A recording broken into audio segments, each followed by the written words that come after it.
नमस्कार। मई माह के राशिफल में आपका बहुत बहुत स्वागत है। आज हम बात करेंगे मेष राशि के मासिक राशिफल के बारे में। तो फ्रेंड्स, मेष राशि वालों के लिए मई का माह कैसा बीतेगा, इसकी विस्तृत चर्चा हम इस राशिफल में करेंगे। वीडियो को अंत तक देखें और अच्छा लगे तो उसे आप सब्सक्राइब करें। तो मई का महीना मेष राशि वालों के लिए क्या परिणाम देगा, इसमें कई ग्रह परिवर्तित हो रहे हैं मई माह के अंदर। सूर्य भी परिवर्तित हो रहे हैं 14 मई को, और शुक्र भी परिवर्तित होके अपने दूसरे घर में जा रहे हैं। बुध भी परिवर्तित हो रहे हैं। तो इस टाइप से क्या मिला जुला परिणाम आएगा, इसकी विस्तृत चर्चा हम करते हैं। तो मई माह का जो राशिफल है उसमें मेष राशि वालों को 14 मई तक का समय तो काफ़ी फेवरेबल है। वो जो भी कुछ काम करना चाहें 14 मई तक कर सकते हैं, 13 मई तक कर सकते हैं, क्योंकि 14 मई को सूर्य राशि परिवर्तित करके जो अभी उच्च राशि में चल रहे हैं वो वृषभ राशि में चले जाएंगे। वहाँ जाने से थोड़ा सा स्थिति में बदलाव आएगा। तो मेष राशि वालों के लिए सूर्य अभी फेवरेबल चल रहे हैं 13 मई तक। तो वो जो भी काम करेंगे उसमें उनको सफलता प्राप्त होगी। जो भी उनको सूर्य से संबंधित शुभ फल हैं वो अवश्य ही प्राप्त होंगे। विद्यार्थी वर्ग को थोड़ी सी परेशानी हो सकती है, परंतु बाद में उनका मन पढ़ाई में लगेगा और उनको भी अपने शिक्षा के अंदर सफलता मिलेगी। मेष राशि वालों को कार्य क्षेत्र में ज़्यादा दिक्कत नहीं आएगी। उनके कार्य सारे सिद्ध होंगे, क्योंकि कर्म स्थान में शनि चल रहे हैं। गुरु इनके 11वें घर में चल रहा है, जो कि बहुत ही शुभ है। और शनि की दृष्टि खर्च के ऊपर 12वें घर के अंदर है। तो उनके खर्चे तो होंगे, पर जो भी खर्च होंगे वो लाभ में परिवर्तित हो जाएंगे। और विदेश यात्रा से संबंधित उनके कार्य सफल होंगे। अगर कोई वीज़ा अटका हुआ है तो वो भी उनको मिल जाएगा। लंबी दूरी की यात्राएं जो अभी तक हो नहीं पा रही थी वो भी हो जाएगी। तो इस प्रकार से मई माह का राशि पर मेष राशि वालों के लिए काफ़ी कुछ सौगात लेके आ रहा है। आधे माह में उनके बहुत ही अच्छे परिणाम होंगे और आधे माह के बाद थोड़ी सी परेशानी उनको होगी। मेष राशि वालों के लग्न के अंदर जो लग्न का स्वामी मंगल है वो शत्रु राशि में चल रहा है, और परंतु वो थर्ड हाउस में है। थर्ड हाउस का मंगल बहुत ही शुभ होता है।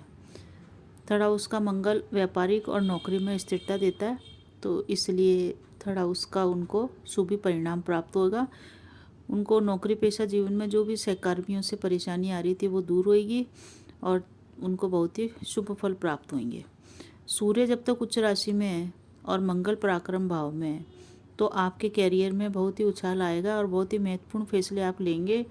उसमें आपको भाग्य का साथ मिलेगा और भाग्य की वृद्धि होगी और आपको फाइनेंशियल गेन भी प्राप्त होएगा। सेकंड हाउस के अंदर इनके बुध और शुक्र हैं, तो लक्षाधिपति योग का निर्माण होगा। धन की आवक लगातार बनी रहेगी। और अगर आपकी कुंडली, जन्म कुंडली के अंदर सूर्य और राहु भी इस कुंडली में है तो आपको अचानक धन प्राप्ति या धन हानि की स्थिति बन सकती है। आपको सिर्फ एक ही बात का ध्यान रखना है कि सूर्य जब आपके सेकंड हाउस में आ जाएंगे 14 मई के बाद, तो अपनी वाणी पे आप थोड़ा सा नियंत्रण रखें। ज़्यादा उत्तेजना में न आए, वरना पारिवारिक रिश्ते आपके खराब हो सकते हैं। कुटुंब परिवार में विवाद की स्थिति बन सकती है। तो विवाद करने से बढ़िया है कि आप अपने मौन धारण करें और अपना काम निकालें। जैसे तैसे इस समय को व्यतीत करें। व्यवसाय में आपको लाभ होगा। और यहाँ पे जब राहु की स्थिति होएगी, सूर्य भी रहेगा राहु भी रहेगा, तो थोड़ा सा परिवार में विघटन होएगा और आप शत्रु से परेशान रह सकते हैं। तो जितना हो सके शांति बनाए रखें और भगवान शिव की आराधना करते रहें।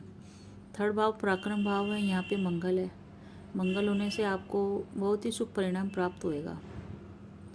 भाई बहनों से आपके संबंध सुधरेंगे। तकनीकी क्षेत्र में अगर आप हैं तो वहाँ भी आपको फ़ायदा होगा। भाई आपको विकास में सहयोग करेंगे और बहुत बड़े बड़े कार्य आपके भाइयों के सहयोग से संपन्न हो जाएंगे। तो शुभ है आपके लिए। बस आपको जो माता का जो सुख है उसमें आपको थोड़ी सी दिक्कत आ सकती है। माता का स्वास्थ्य खराब हो सकता है, तो माता के स्वास्थ्य का ध्यान रखें। उनका बराबर चेकअप कराते रहें। उनसे अगर वो दूर हैं तो उनसे टेलीफोन से संपर्क रख के लगातार उनसे बातचीत करते रहें और उनको सुख प्रदान करें। हार्ट से संबंधित प्रॉब्लम भी आपको 14 मई के बाद परेशान कर सकती है। और जीवन साथी से भी 14 मई के बाद आपका विवाद होने की संभावना है। तो विवाद हो उसको ज़्यादा से ज़्यादा टालने की कोशिश करें, क्योंकि पहले आपका जीवन साथी के साथ बहुत ही अच्छा टाइम व्यतीत होएगा। आप अपने जीवन साथी के मन की बात सुने, और जो भी आपके विषय ऐसे हैं जिनमें आपके तनाव होता है, उन विषयों में आप शांति से उसका हल निकालें और मौन का सहारा लें। 5th हाउस में शुरू के 14 दिन के अंदर जो भी विद्यार्थी हैं उनको शिक्षा के क्षेत्र में सफलता मिलेगी, और जो शिक्षा प्राप्त कर चुके हैं वो शिक्षा से व्यवसाय में जुड़ेंगे और उनको लाभ होएगा, यानी कि उनके रोजगार में वृद्धि होगी या रोजगार की रुकावटें दूर होगी। आकस्मिक धन लाभ की भी स्थिति बन रही है। संतान पक्ष से संबंधित जितने भी आपकी परेशानियां चल रही थी अभी तक, वो दूर होगी और आप संतान से बातचीत करेंगे और अपनी समस्या का हल निकालेंगे, और ये बातचीत आपकी सफल होगी और ये लाभदायक भी रहेगी। और जो भी गर्भवती स्त्रियां हैं उनको यात्रा करते समय सावधानी बरतनी चाहिए। 6th हाउस का स्वामी बुध 2nd हाउस में है, तो आपके लोन और कर्ज में कमी आएगी। शत्रु आप पर हावी हो सकते हैं, और वो शत्रु आपकी बातचीत से ही पैदा होंगे, क्योंकि वाणी भाव भी थोड़ा सा दूषित है 14 मई के बाद, 14 मई और 4-5 मई के बाद। तो थोड़ा सा वाणी के द्वारा आप अपने शत्रु न बढ़ाएं। मौन आपके लिए सबसे बढ़िया है। आप शांत रहें, योग प्राणायाम का सहारा लें और शांति से लोगों की बात सुनें और शांति से ही जवाब दें, क्योंकि आपको शत्रु से परेशानी हो सकती है, शत्रु आपको पीड़ा दे सकते हैं। तो बातचीत में नरमी बरत लें। 7th हाउस जो पति स्थान या जीवन साथी का है, तो आपको व्यवसाय में नए नए मौके मिलेंगे और आप व्यवसाय के द्वारा उन्नति करेंगे। छोटी छोटी बातों पर आप ध्यान न दें, छोटी छोटी बातों पर उत्तेजित न हो। पार्टनरशिप में तो सावधानी बरतें। खाना बनाने, रेस्टोरेंट या किचन से संबंधित व्यवसाय में आपको लाभ प्राप्त होएगा। ये आपका है। इस तरह से जीवन साथी का आपको सहयोग बराबर मिलेगा, परंतु 14 मई के बाद थोड़ा सा विवाद होएगा, उस समय आप शांति बनाए रखें। तो मई के माह के अंदर शनि आपके बहुत ही अच्छे हैं, और शनि आपको व्यापार में, व्यवसाय में और कैरियर में बहुत ही अच्छे फल देंगे। गुरु भी आपके बहुत ही शुभ हैं, जो 11वें घर के अंदर है, वो भी आपको बहुत ही शुभ परिणाम देने वाले हैं।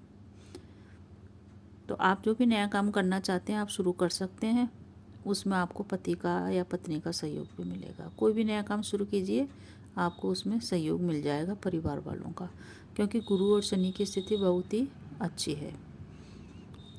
और वो आपको स्थिरता भी प्रदान करेगी। अगर व्यापार में या नौकरी में है तो आपको स्थिरता मिलेगी और पति का सहयोग भी मिलेगा। 8th हाउस में केतु है, जो आकस्मिक रूप से आपको परेशान करेंगे और आकस्मिक तौर पे ही उसका आपको समाधान भी निकाल देंगे। इसलिए आप बिल्कुल भी न घबराएं और अपने मार्ग पे चलते रहें। वाणी पे संयम रखें और जो भी नया काम शुरू करना चाहते हैं करें, और आराम से शांति से अपना काम करते रहें। आपको सफलता मिलना निश्चित है। भाग्य इसका 11वें भाव में जाना, यानी कि भाग्य का आपका पूर्ण रूप से सहयोग मिलेगा। आपका आध्यात्मिक विकास इस समय में बहुत होगा, और आध्यात्मिक विकास होने से आपके निर्णय बहुत ही आप शांति से लेंगे, सोच समझ के लेंगे, और आपके निर्णय बिल्कुल सही होंगे। आप खुद भी अपने लिए अच्छे निर्णय लेंगे और दूसरों को भी अच्छे निर्णय लेने में सहायता दिखाएंगे, उनको भी राह दिखाएंगे, और संतान के साथ आपका अच्छा समय व्यतीत होएगा। जो पहले परेशानियां चल रही थी संतान से संबंधित, वो भी दूर हो जाएगी। सच योग का निर्माण आपके 10वें घर में हो रहा है। आप बहुत मेहनत करेंगे, बहुत हद से ज़्यादा भागदौड़ करेंगे, और वो भागदौड़ आपकी सफल होएगी और आपके सारे कार्य संपन्न हो जाएंगे। व्यापार में और नौकरी में दोनों में ही आप अनुशासन से चलेंगे और अपने कार्य अपने मेहनत के बल पे सिद्ध कर लेंगे, यानी कि आप बहुत ही मेहनत करके अपने आप को साबित कर लेंगे। भाग्य का सहयोग, संतान के साथ आपकी बातचीत होगी, वो बातचीत अच्छी फलदायी रहेगी, लाभदायक रहेगी, और सब कुछ आप आपस में मधुर वार्तालाप करेंगे तो आपके सारे कार्य संपन्न हो जाएंगे। तो मई माह का जो समय है वो आपको बहुत ही कुछ अच्छा देने जा रहा है। आपके 12th हाउस का जो भी स्वामी है गुरु, वो 12th से 12th यानी कि 11वें घर में है। तो 12वें घर का स्वामी 11वें घर में आना भी शुभ है। जो भी आपके खर्च होंगे वो बहुत ही शुभ जगह खर्च होंगे और उनसे आपको लाभ भी प्राप्त होएगा। तो बिल्कुल जो खर्चे होंगे, पहली बात तो खर्चे बहुत कम होंगे क्योंकि शनि की दृष्टि खर्च स्थान पे पड़ रही है, पर फिर भी जो भी खर्चे होंगे वो बहुत ही शुभ जगह पे होंगे और उससे अल्टीमेटली आपको गेन ही प्राप्त होएगा। तो आप बिल्कुल भी न घबराएं। विदेश संबंधी कार्य, वीजा संबंधित कार्य संपन्न होंगे, उनकी रुकावटें दूर हो जाएगी और आपका मार्ग प्रशस्त होएगा। बस एक ही थोड़ी सी परेशानी है स्वास्थ्य के अंदर कि अगर रक्त विकार है, आपको शुगर से संबंधित प्रॉब्लम है, तो वहाँ थोड़ी सी प्रॉब्लम आपको आ रही है थोड़ी सी प्रॉब्लम। तो शुगर का और इनका ध्यान रखें, अपने स्वास्थ्य का ध्यान रखें। आपके प्रति लोगों का सोचने का नज़रिया भी बदलेगा और आपको लोग बाग समझेंगे और आपकी बात को वजन भी देंगे। परिवार में सुख शांति आप स्थापित कर लेंगे और सब कुछ आपके संग शुभ होगा। कुछ थोड़ा सा जो प्रॉब्लम है वो इसी क्षेत्र में प्रॉब्लम है कि आप अपनी वाणी पे लगाम रखें। वाणी के द्वारा आप अपने शत्रु पैदा करेंगे और वाणी के द्वारा ही परिवार में कलह हो सकता है। जब भी कलह की स्थिति हो उसको टालें और शत्रु भी पैदा न करें और विवाद से तो बिल्कुल ही दूर रहें। आपका सब कुछ मंगल में होगा। अब कौन सी ऐसी तारीखें हैं जिनमें आप कोई भी नया कार्य शुभ नहीं करें, क्योंकि वो एक अशुभ तारीखें हैं। उनमें कोई भी कार्य शुरू करेंगे तो उसकी सफलता संदिग्ध ही है। थोड़ी सी डाउट रहेगा कि उसमें आपको पूर्ण सफलता मिले। एक तो 7 मई और 8 मई, 7 मई और 8 मई आपके लिए शुभ नहीं है। 17 मई और 18 में भी शुभ नहीं है और 25 और 26 ये 6 तारीखें हैं जो मेष राशि वालों के लिए शुभ नहीं है। यहाँ पे इनको चंद्रमा का शुभ फल प्राप्त नहीं होगा। इस माह में अक्षय तृतीया का पर्व आने वाला है।